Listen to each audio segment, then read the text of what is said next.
Bismillahirrahmanirrahim. Assalamualaikum warahmatullahi wabarakatuh.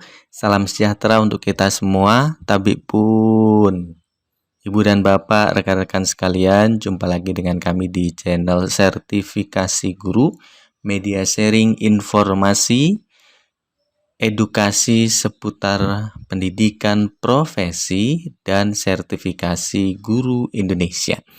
Kali ini kita akan bicara tentang nasib guru honorer dalam pelaksanaan program PPG dalam jabatan tahun 2023 mendatang. Ibu dan Bapak, rekan-rekan sekalian, terkait dengan pelaksanaan program PPG dalam jabatan selalu masih berpedoman pada Permendikbud ya. Nah, itu tadi terkait dengan nasib guru honorer di pelaksanaan PPG dalam jabatan 2023 ini terkait menjawab pertanyaan teman kita. Kalau status kepegawaian honorer sekolah, apa bisa guru penggerak ikut PPG? Selalu ya Ibu dan Bapak, rekan-rekan sekalian, untuk pelaksanaan program PPG dalam jabatan kita berpedoman pada Permendikbudristek nomor 54 tahun 2022 tentang tata cara memperoleh sertifikat pendidik bagi guru dalam jabatan. Di Permendikbud ini disebutkan guru dalam jabatan adalah guru yang diangkat sampai dengan tahun 2025, tidak menyebutkan statusnya apakah sebagai guru honorer, apakah sebagai guru ASN ya. Yang jelas Ibu dan Bapak guru dalam jabatan sampai dengan tahun 2025 ya. Nah, guru dalam jabatan sampai dengan tahun 2025 ini terbagi atas 3. Pertama, guru penggerak, kedua, guru XPLPG, yang ketiga, bukan guru penggerak dan bukan guru XPLPG, tetapi belum memiliki sertifikat pendidik ya. Nah, Ibu dan Bapak, rekan-rekan sekalian, terkait pertanyaan tadi, ada persyaratan memang untuk bisa mengikuti program PPG dalam jabatan. Pertama, harus aktif mengajar 3 tahun ya, terdaftar pada sistem data pokok kependidikan ya, terdata di Dapodik, honorer tapi tidak pernah terdata di Dapodik ya, selesai juga ya, artinya nggak bisa ikut PPG. Jadi kunci pentingnya adalah terdata di Dapodik, 3 tahun terakhir aktif, kualifikasi akademiknya juga S1 atau diploma 4. Sudah puluhan tahun mengajar sebagai tenaga honorer tetapi kualifikasi akademiknya tidak S1, misalnya baru D3 ya, tidak bisa juga. Dan memiliki nomor NUPTK, lalu berusia paling tinggi 58 tahun. Nah, terkait dengan proses untuk bisa mengikuti PPG dalam jabatan, ada 2 seleksi yang harus diikuti. Pertama adalah seleksi administrasi, kedua adalah seleksi akademik. Dua-duanya harus lulus seleksi administrasi, tidak lulus seleksi akademik ya tidak bisa mengikuti PPG dalam jabatan. Tidak lulus seleksi administrasi ya tidak lulus juga seleksi akademiknya. Jadi ini seleksi berjenjang. Pertama administrasi harus lulus, kedua akademiknya harus lulus. Kemudian ketika di lulus seleksi akademik dan masuk dalam kuota pelaksanaan PPG dalam jabatan juga harus mengkonfirmasi kesediaan. Kalau tidak bersedia juga tidak berlanjut gitu ya. Terkait dengan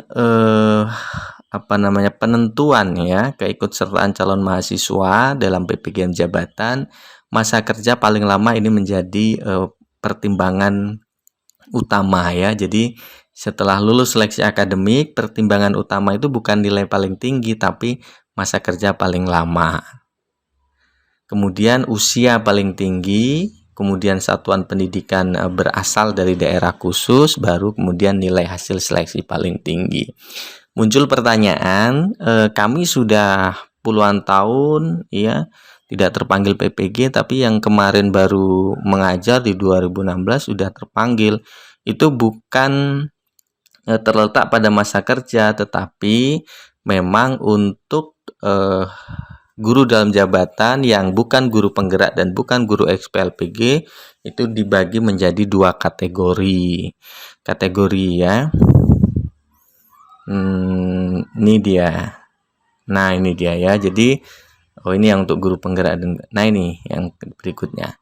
Nah, ini. Jadi, untuk Bapak Ibu guru dalam jabatan yang diangkat sampai dengan tahun 2015, ini disebut kategori 1. Untuk guru yang diangkat sampai dengan dari tahun 2016 sampai 2025 disebutnya kategori 2. Masing-masing punya kuota ya. Di tahun 2022 yang kategori 1 kuotanya 40.000. Yang kategori 2 kuotanya 36.000. Seperti itu yang membedakan mengapa ada Bapak Ibu guru yang sudah senior, sudah lulus seleksi akademik juga, tapi belum terpanggil. Sedangkan yang baru mengajar 2016 sudah terpanggil. Karena berkaitan dengan kuota tadi.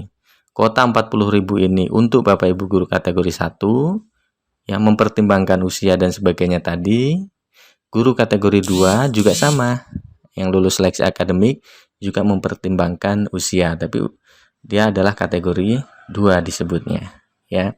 Seperti itu Bapak dan Ibu ya, terutamanya ini menjawab pertanyaan dari teman kita terkait dengan statusnya.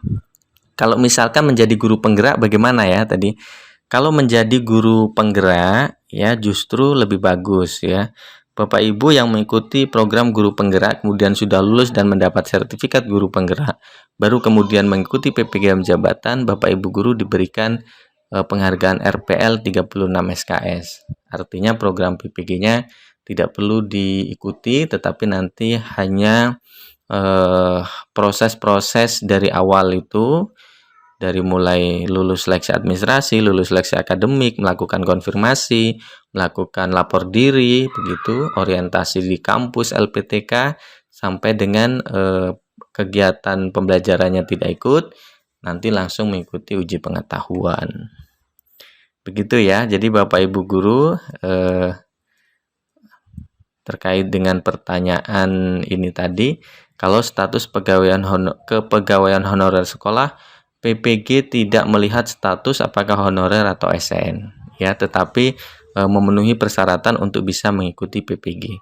Apa bisa guru penggerak ikut PPG? Sangat bisa. Justru guru penggerak memiliki keistimewaan tersendiri di dalam kegiatan PPG. Nanti kita akan kupas ya di video berikutnya, maybe ya nanti tentang apa namanya kelebihan keistimewaan guru penggerak ya. Guru penggerak ini dalam program PPG punya keistimewaan. Lalu untuk menjadi kepala sekolah harus guru penggerak, untuk menjadi pengawas juga demikian. Nah itu jadi nanti kita akan bahas itu. Oke Bapak dan Ibu teman-teman sekalian, ini saja ya informasi tentang nasib guru honorer di pelaksanaan PPG dalam jabatan 2023. Bagi Bapak Ibu guru yang memiliki pertanyaan seputar pendidikan profesi dan sertifikasi guru, silahkan mengisi pertanyaannya di kolom komentar. Nanti kita akan bahas di video-video berikutnya. Terima kasih. Assalamualaikum warahmatullahi wabarakatuh.